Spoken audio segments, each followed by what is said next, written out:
Hello friends, आज हम आप सबके लिए लाए हैं मोदू नॉवेल का पार्ट 21।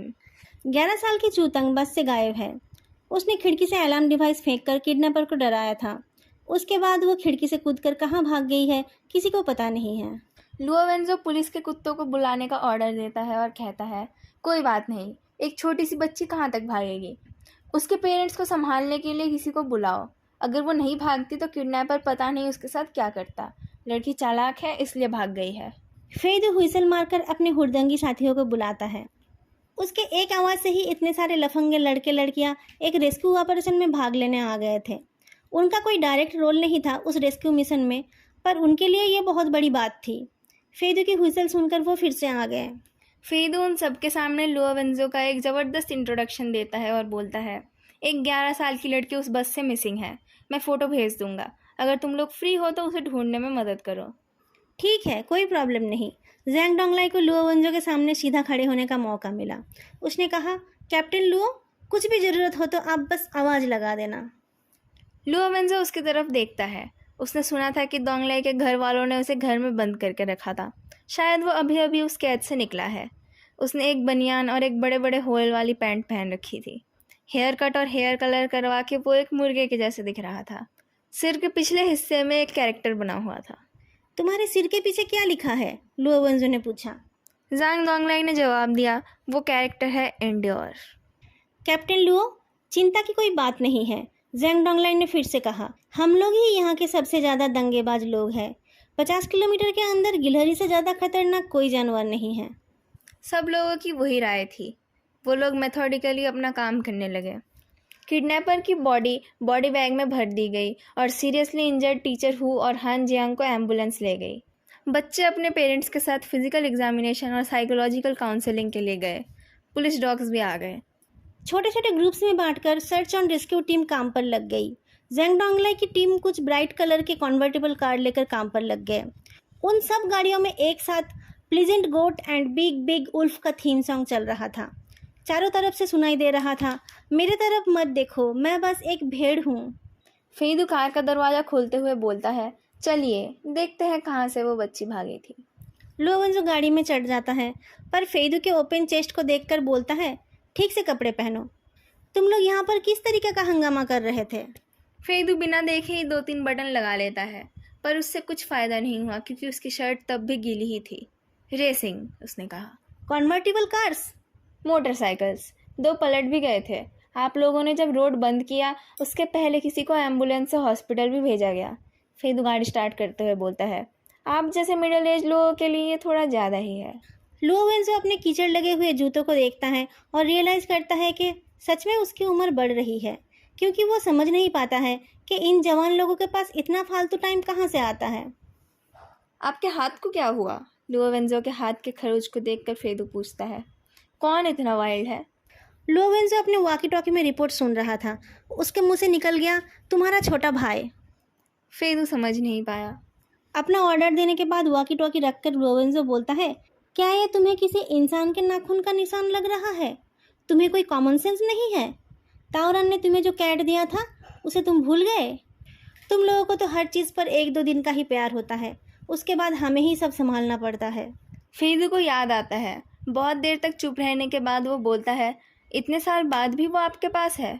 और मैं क्या करता, तुम्हें दे देता? अगर तुम्हें वो चाहिए तो जल्दी से ले जाओ, पर फिर कभी मेरे पास वापस मत लाना।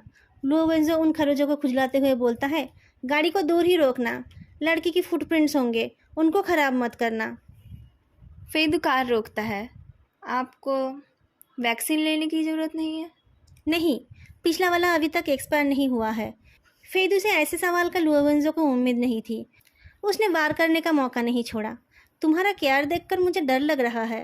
फेदू भी जवाब देता है, बड़े बुजुर्गों का ध्यान रखना सबकी जिम्मेदारी है। सिर्फ एक कैट के साथ जीना आपकी रातें बहुत ही लोनली होगी। बातों के ऊपर बातें बढ़ने लगी।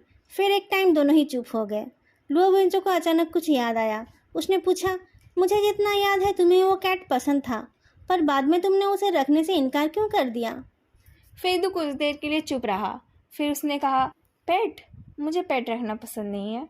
कितना ध्यान रखना पड़ता है उनका। मैं तावरान को वो बात बता नहीं पाया था। और क्या पता मुझे छोटे एनिमल्स को मारने का शौक़ था।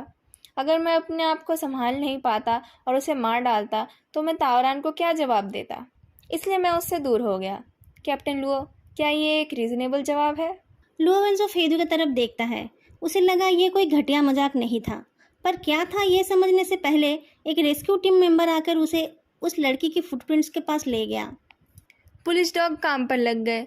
चूतोंग के पैरों के निशान भी थे, पर बहुत ढूंढने के बाद भी वो नहीं मिली। कुछ डॉग्स एक ही जगह पर रुके हुए थे।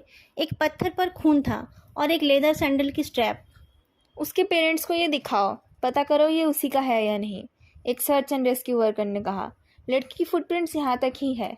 मुझे लगता है यहाँ तक दौड़ के वो लड़की गिर गई थी। यहाँ एक एडल्ट के पैरों के निशान भी है।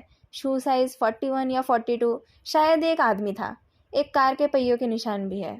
लुओ वेंजो कहता है, मतलब कोई कार से जा रहा था और उस बच्ची को अपने साथ ले गया। ऐसा ही लग रहा है। कुत्ते कुछ और सूंघ नहीं पा रहे हैं। लुओ वेंजो चारों तरफ देखता रहा। कैप्टन लुओ, मुझे लगता है ये अच्छी बात है। इतनी बारिश में इतनी रात को पहाड़ में बहुत तरह के डेंजर्स हो सकते हैं। अगर कोई उसे बचा के ले गया है तो ये तो अच्छी बात है। लुओ वेंजो को ऐसा नहीं लगा। उसने उस जगह के एविडेंसेस को बचाने के लिए और एक्सपर्ट्स की राय लेने के लिए कहा। साथ ही उसने एक मिसिंग पर्सन अनाउंसमेंट के लिए भी कहा। म्यूजियम में भी जाओ, वहाँ के विजिटर्स को चेक करो और हाईवे के एग्जिट में जो कैमराज है उनको भी चेक करो, लुओ वेंजो ने कहा। सारे कार्स को देखो, स्पेशली जिनमें सिंगल मेल ड्राइवर हो। मुझे ये ठीक नहीं लग रहा है। रात को एक खाली जगह पर अगर एक परेशान लड़की आकर किसी को बोलती है कि उसकी बस को किसी ने हाईजैक कर लिया है तो एक साधारण आदमी क्या करेगा? वो उस किडनैपर से लड़ने नहीं जाएगा, और तो और वो उस लड़की को भरोसा करके अपनी कार में भी नहीं बैठाएगा। आजकल बच्चों के क्राइम में इन्वॉल्व होने की बहुत खबर मिलती है।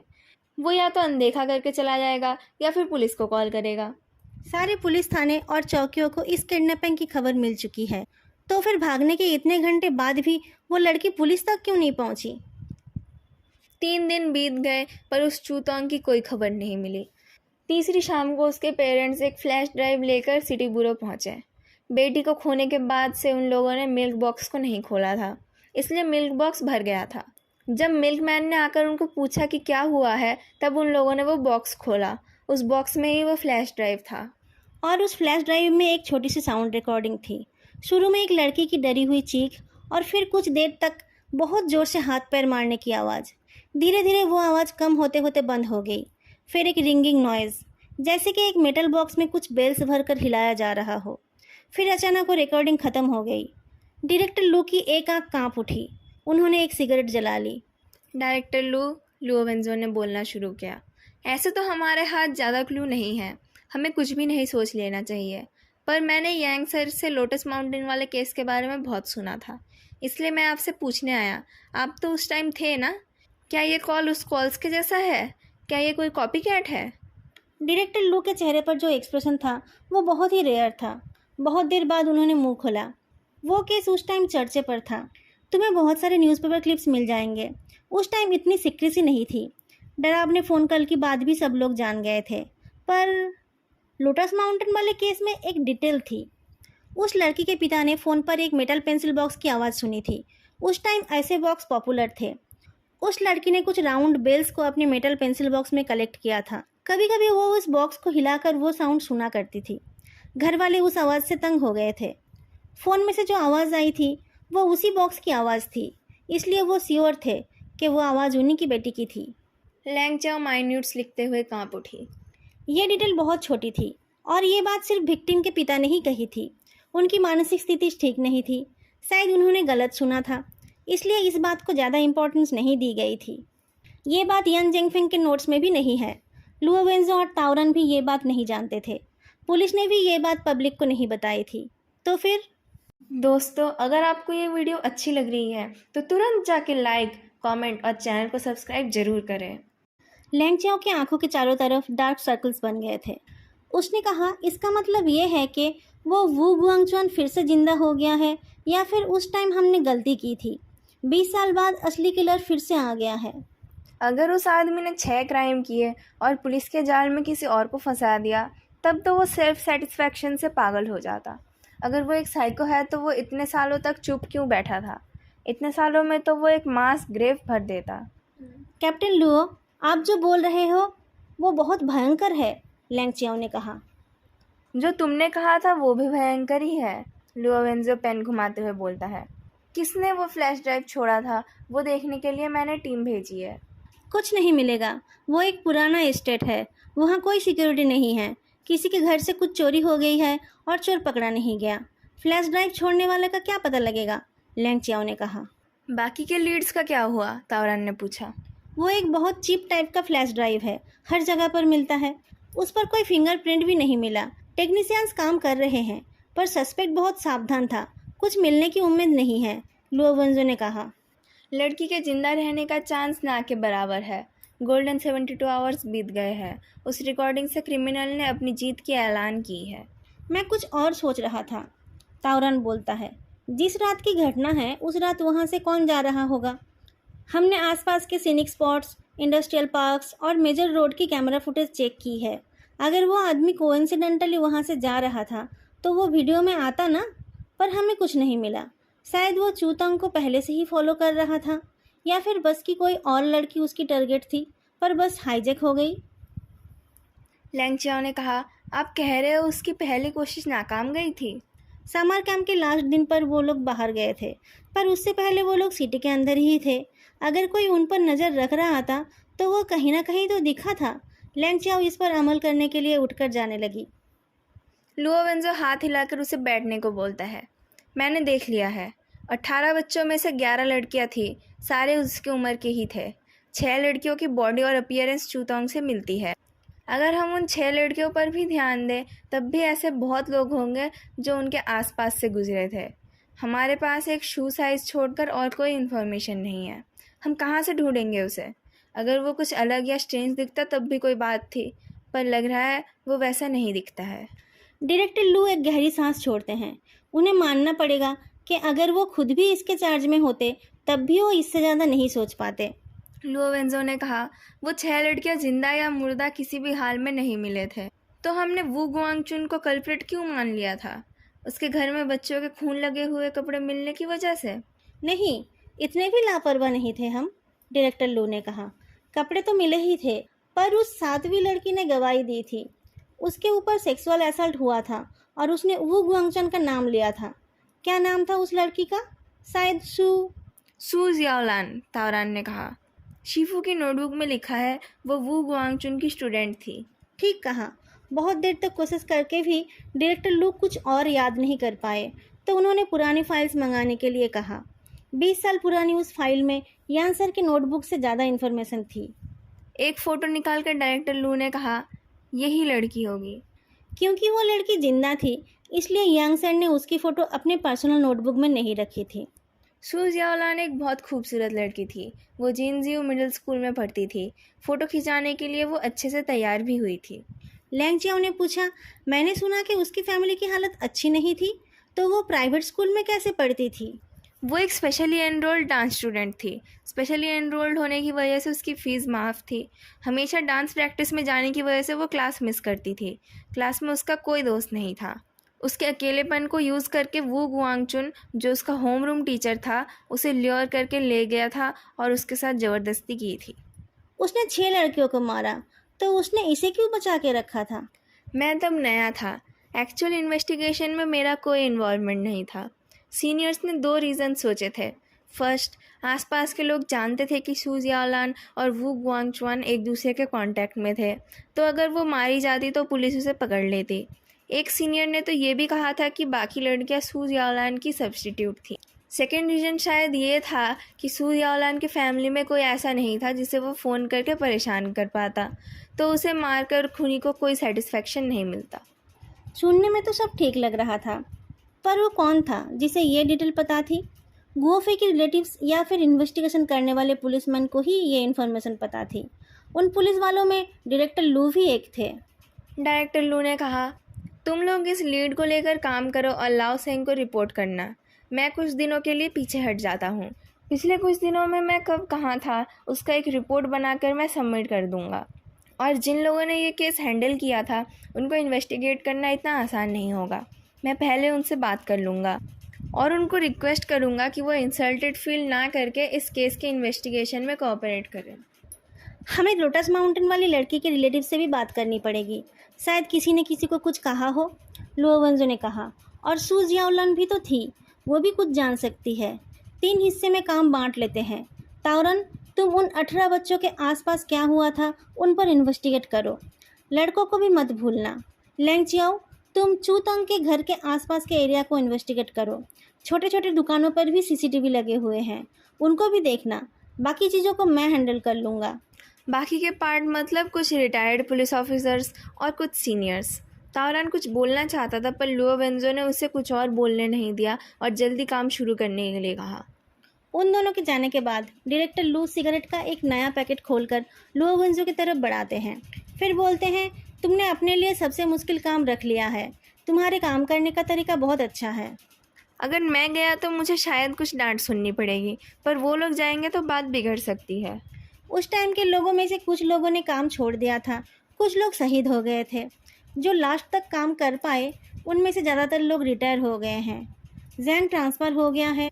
मैं अकेला ही रह गया हूँ तुम बंदरों को संभालने के लिए, पर मैं भी ज़्यादा दिन नहीं हूँ।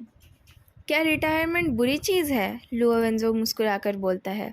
मैं तो बस रिटायरमेंट का सपना ही देखता हूँ। सुबह आराम से उठो, जहाँ मर्जी जाओ, हर महीने पेंशन उठाओ, अपने बूढ़े स्पाउस को लेकर घूमो फिरो, सबवे में चढ़कर यंग लोगों को सीट से उठाकर बैठो। लुओ वेंजो की उम्र कम है, पर डायरेक्टर लू के रिटायरमेंट में भी कुछ साल बाकी है। वो उसे गाइड करके अच्छी पोजीशन तक ले जाना चाहते हैं। लुओ वेंजो के मुंह से ये सब सुनकर उनको गुस्सा आ जाता है।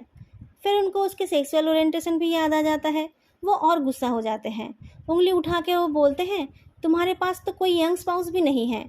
अगर फालतू की बातें ही करनी है तो मेरे सामने से चले जाओ। लुओ वेंजो सिगरेट मुंह में लेकर और पुरानी फाइल को उठा के चल पड़ता है, पर दरवाजे तक पहुंचते ही डायरेक्टर लू उसे रोक लेते हैं। तुमने इस केस के बारे में क्या सोचा है?